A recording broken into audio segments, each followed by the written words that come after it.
हरिधाम सनातन सेवा ट्रस्ट में पधारे हुए सभी संतजन, सभी भक्तगण, व्यासपीठ पर विराजमान राजेश कृष्ण जी, जिनके मुखारविंद से आप आज तृतीय दिवस की भागवत कथा का श्रवण कर रहे हैं। बहुत सुंदर और वेद युक्त तरीके से भगवान की व्याख्या और भगवान के विषय में समझाया। राम हमारे सनातन धर्म के संवाहक हैं। सनातन की परंपराओं को, सनातन धर्म के आचरण को, सनातन धर्म के संस्कारों को पूर्ण रूप से यदि किसी ने निर्वाह किया तो वो भगवान श्री राम पृथ्वी पर अवतरित होकर समाज को सनातन धर्म का संकेत देते हुए पापियों का, दुष्टों का, अत्याचारियों का नाश किया। भगवान श्री राम। राम एक शब्द है, राम एक भक्ति है, राम एक शक्ति है। राम जब हम उच्चारण करते हैं तो हमारे अंतःकरण की चेतना विष्णु में होती हुई उनके परम धाम का दर्शन करती है। राम के अंदर 3 अक्षर हैं, रे, ए और मैं। जब प्रातःकाल व्यक्ति उठता है, सबसे पहले सूर्य का दर्शन करता है। सूर्य नारायण, उनका दर्शन करने से जो ऊर्जा, जो ऊष्मा मिलती है, तब उसको चैतन्यता आती है, एनर्जी, ताकत, मनोबल, विवेक। सूर्य के दर्शन करने के बाद आभास होता है अपने अस्तित्व का, आभास होता है अपने व्यक्तित्व का, आभास होता है अपने परिवार का, केवल सूर्य नारायण के दर्शन करने से। सूर्य को हम रवि कहते हैं, सूर्य को हम रवि कहते हैं। रवि का पहला अक्षर रे। जैसे आपको अपने आप का आभास होने लगा, अपने अस्तित्व का आभास होने लगा, तो दिनचर्या का ज्ञान होने लगा। ये हमारे जीवन की दिनचर्या है। जब उस दिनचर्या पर पथ पर चलने के लिए तैयार हुए, तो वहां पर आपको अग्नि की आवश्यकता पड़ी। आपके जीवन को संचालन करने के लिए अग्नि विशेष महत्वपूर्ण है। अग्निदेव। अग्नि का पहला अक्षर है, रवि का पहला अक्षर रे, अग्नि का पहला अक्षर ए, दोनों मिले। सूर्य की ऊष्मा, अग्नि का तेज। जब इन दोनों का वेग आपके अंतःकरण में बढ़ा, तो आप अपने कार्य में लग्न पूर्वक, अपने मन पूर्वक उस कार्य के निर्वाह को करने के लिए चले गए। उस वेग को, शाम को शांत करने के लिए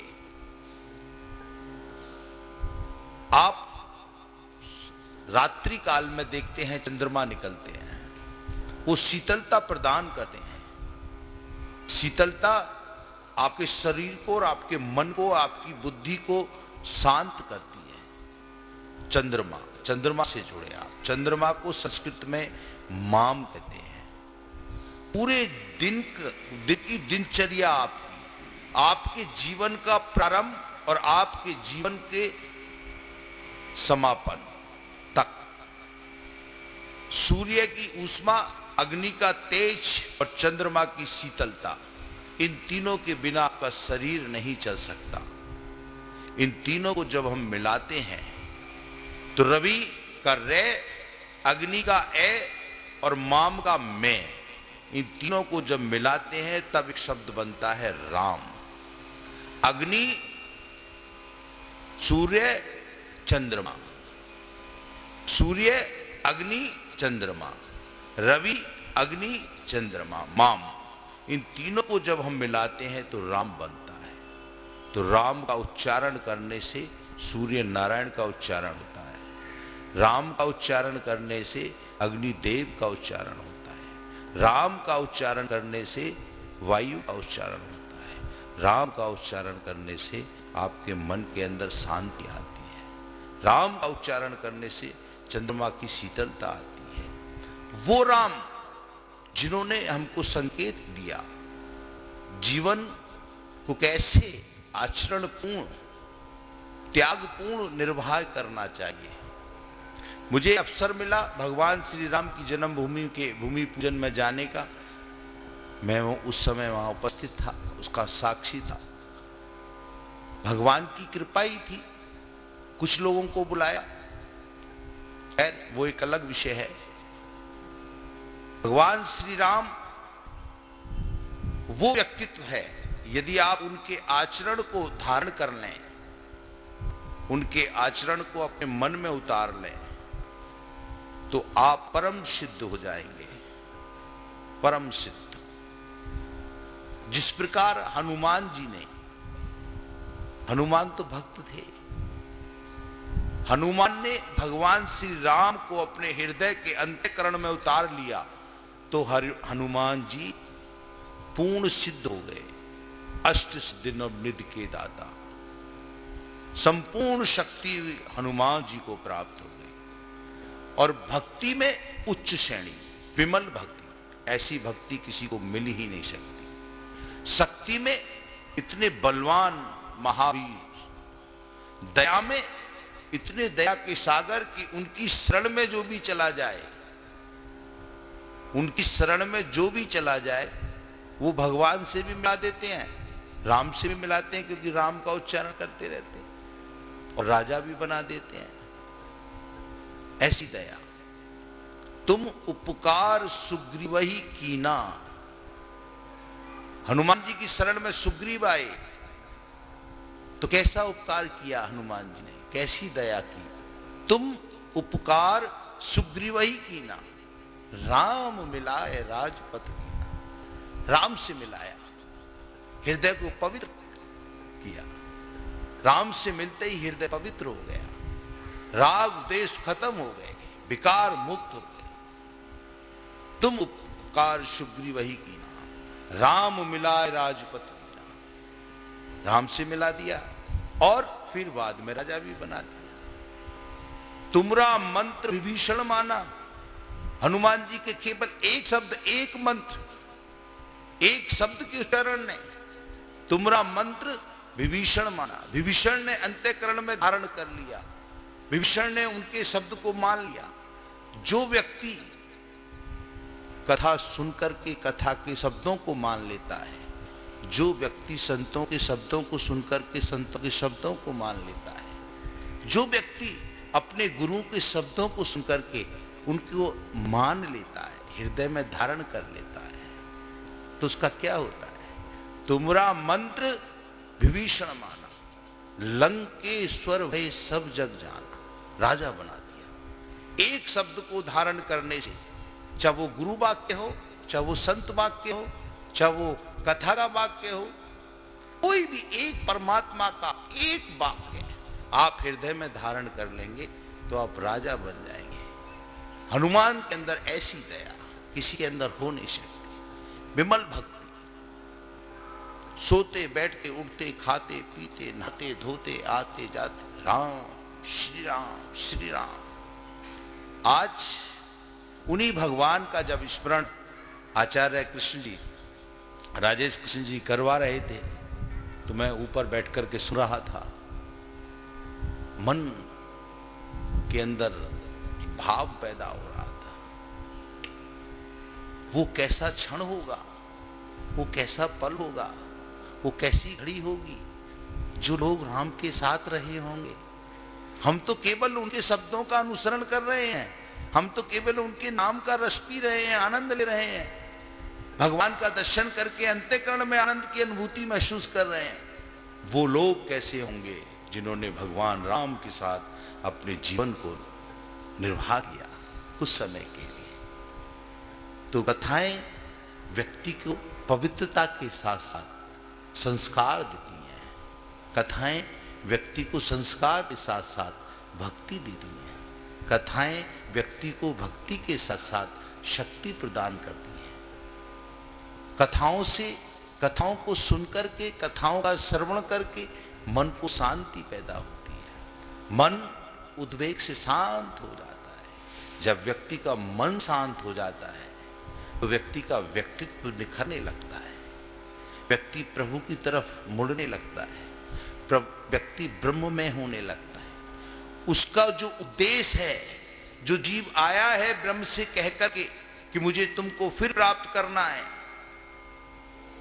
उस प्राप्ति की तरफ चलने लगता है। चाहे वो कोई संत हो, चाहे कोई वो ग्रस्त में हो, चाहे कोई वो ब्राह्मण हो, कोई भी व्यक्ति, भक्ति स्वतंत्र है, किसी की अपनी जायदाद नहीं है। भक्ति स्वतंत्र शकल गुण खानी और बिन सत्संग पावो ना प्राणी। भक्ति बिना सत्संग के नहीं मिलती। सत्संग में जाना, सत्य का संग करना, सत्य परमात्मा है, उसकी संगति में आना, ये संस्कार कौन देता है? ये संस्कार देती है कथा। जब व्यक्ति एक साथ बैठता है और राम नाम की चर्चा होती है, भगवान की चर्चा होती है, ईश्वर की चर्चा होती है, तो सत्य वहां आकर के विराजमान हो जाता है। उस संगति में जब सत्य आकर के विराजमान हो जाता है तो वही बन जाता है सत्संग। और उससे जो किरणें उत्पन्न होती हैं, उसकी जो आभा मंडल पूरे वातावरण में फैलती है, वो भक्ति सबके अंदर व्याप्त हो जाती है। इसलिए भक्ति स्वतंत्र है। भक्ति स्वतंत्र शकल गुण खानी बिन सत्संग पावो न प्राणी। सत्संग का आभास, सत्संग की महिमा कथा बताती है। एक पल का सत्संग व्यक्ति को महान बना देता है। एक पल की कथा सुनकर के व्यक्ति का व्यक्तित्व समझ आता है। कथा कोई साधारण विषय नहीं है कि आपकी समझ में बहुत जल्दी से आएगा। कथा वेदांत की भी है, कथा भगवान की भी है, कथा इष्टों की भी है, कथा किसी की भी हो सकती है। कौन सी कथा है जो आपके हृदय को छूती है? कौन सी कथा है जो आपको ब्रह्म में बनाती है? कौन सी कथा है जो आपके व्यक्तित्व को संभालती है? वो कथा है भागवत कथा।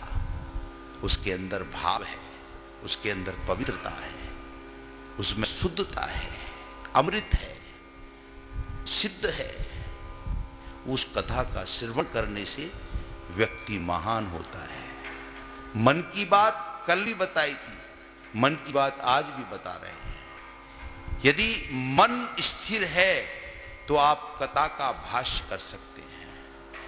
कथा का भाष्य करने से आपके मन के अंदर जो तरंग पैदा होंगी, उन तरंगों को जब किसी चीज पर आप लिखोगे, वही शब्द आपके लिए ऋचा बन जाएंगे, वही शब्द आपके लिए वेद बन जाएंगे, वही शब्द आपके लिए पुराण बन जाएंगे, वही शब्द आपके लिए ग्रंथों के शब्द बन जाएंगे। उनका अनुसरण करके देखिए, आपको मन में शांति भी मिलेगी और प्रभु का दर्शन भी होगा। प्रभु का कल आगमन होगा, भगवान श्री कृष्ण का जन्म होगा। जैसा आचार्य जी ने बताया, मैं 5:30 बजे कल आऊँगा। उसके बाद मैं भगवान श्री कृष्ण के जन्म में उपस्थित रह करके भगवान के दर्शन को प्राप्त करते हुए आप सबके बीच में फिर उपस्थित होऊंगा। तब तक के लिए मैं अपनी वाणी को विराम देते हुए और आरती के लिए राजेश जी से निवेदन करता हूँ। ओम शांति शांति।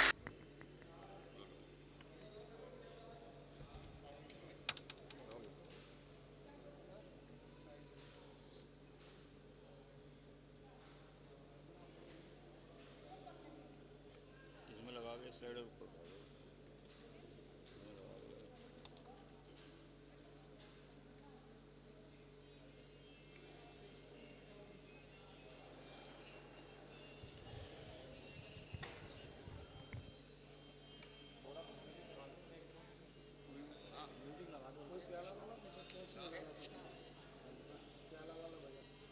कृष्णा भैया महाराज जी कह रहे हैं